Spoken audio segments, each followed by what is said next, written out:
In this video we're going to talk about slope. And here I have a few formulas for slope. The most famous one is that slope equals rise over run. And we use the variable m for slope, and I never investigated why that is. So I'm sure you could find out by doing a little search on the internet or something. But rise over run can also be expressed as change in y over change in x. And change in y is simply the difference in the y coordinates, and change in x is simply the difference in the x coordinates when you have a couple of points. And here I'm calling the points x1, y1 and x2, y2. So if we're given 2 points, we can draw a line between those 2 points and we can find the slope of that line using this formula. Here we have an example. Here we're asked to find the slope of the line containing the points -4, 3 and 2, -6. And I'll go ahead and put these points on the graph. -4, 3 is back 4, up 3. So that would be right here. Let's see. That's a little small. Let's make that a little bigger. And 2, 6, or that's 2, -6. That's over 2, down 6. So that would be a point right about here. And now we can draw the line that goes from point to point. I'm going to go ahead and extend that a little bit up here and put arrows on it. Lines always go on forever in both directions, unless they're line segments, but here we have a line. And we'll call this point x1, y1, and this one will be x2, y2. And as you can see, I've already started plugging these numbers into the formula here. y2 minus y1 would be -6 minus 3. -6 minus 3. Those go on the top. And it's a common mistake for students to put the x's on top, but it's not that way in the formula, and it's because it's rise over run, and the rise is the change in the y values. On the bottom we have x2 minus x1, and that would be 2 minus -4. Notice we have two minus signs right beside each other now on the bottom there. And you could easily call this point x1, y1 and call this point x2, y2. It doesn't matter. You'll get the same answer. And you can try that later if you want.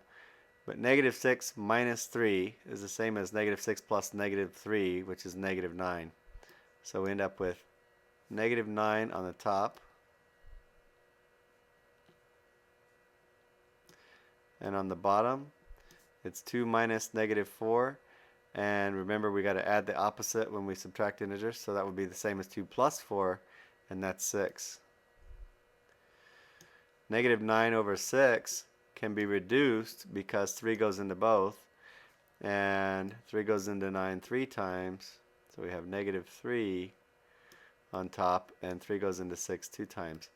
So here's the slope of this line. It's -3 over 2, which is the same as -1.5, but if you want to leave it like this, that would be just fine. We have it reduced, even though it's not a mixed number, it's an improper form, but that's okay, usually, for most teachers. And here we're asked to find the slope of the line y equals 4. And you'll recall that when you have y equals a number, you end up with a flat line, because y is always 4 no matter what x is. So 0, 4, we'll plot a few points here. 0, 4, 1, 4, 2, 4, 3, 4. You get a flat line here.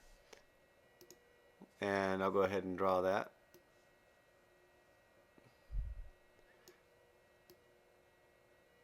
Nice thick line for you. I didn't change the size of that, but that's alright. Okay, so there's the line y equals 4. And the slope of a flat line is just 0.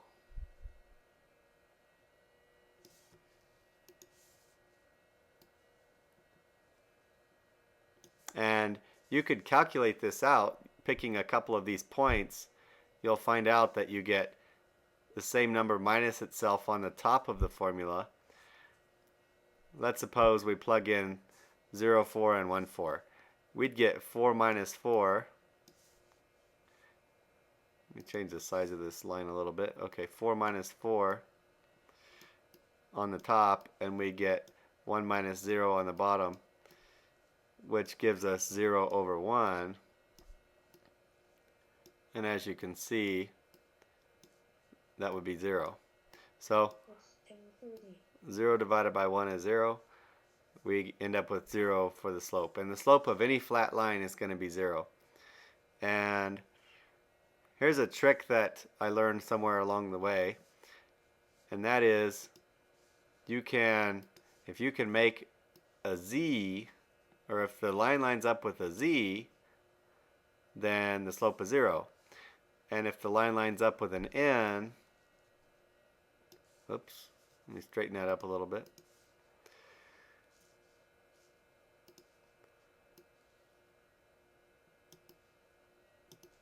So if a line lines up with an n, you have a vertical line, then we have what's called no slope.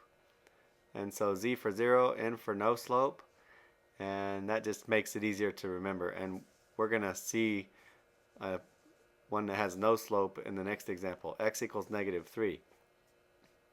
If x equals negative 3, that means x is negative 3 no matter what y is.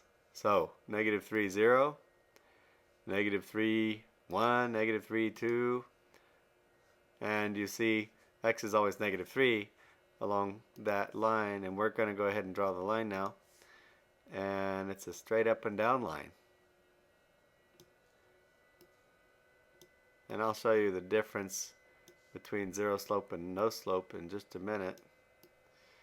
But this lines up with the n, so that'll help you remember that the answer to this one is no slope. So no slope.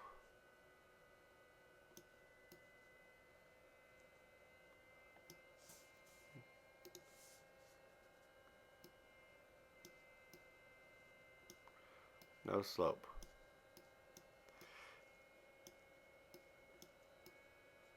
Now, we can't call it 0 slope because when we try to do the math, we get undefined. And this is the symbol for undefined, so you can write it that way if you want also. Let me show you what happens when we try to do the math on this and why it comes out that way. I'll take these first 2 points here, negative 3, 0 and negative 3, 1. The difference in the y-coordinates is 1 minus 0, so I'm going to go ahead and write 1 minus 0 on the top here. And on the bottom, we have the same number minus itself. That's negative 3 minus negative 3. And that becomes negative 3 plus positive 3. So these cancel each other out, giving you 0 on the bottom. 1 minus 0 is 1 on the top. And on the bottom, we ended up with 0 because negative 3 plus 3 is 0. And now you recall, we cannot divide by 0. If 0 is on the top, that's okay. 0 divided by a number is 0. But if 0 is on the bottom, that's a problem. And we can't do it, so we have to write undefined, or we can, I'll just write the symbol here for undefined. And that's why we call this no slope.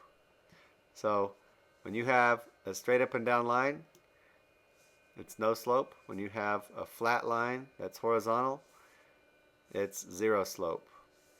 And if the line is diagonal, you're going to get some numerical value. If the line slants downward, you get a negative. If the line slanted upward, like this, you'd get a positive slope. So that's a positive slope, and this diagonal line here gave us a negative slope. Think about it this way. If we put a man walking on the line, and he's walking in the positive x direction. That is, he's walking to the right. If he's going downhill, you can remember that as a negative slope. And if he's going uphill, you can remember that as a positive slope. So, I hope this has helped you understand slope a little better, and I'll see you in the next video.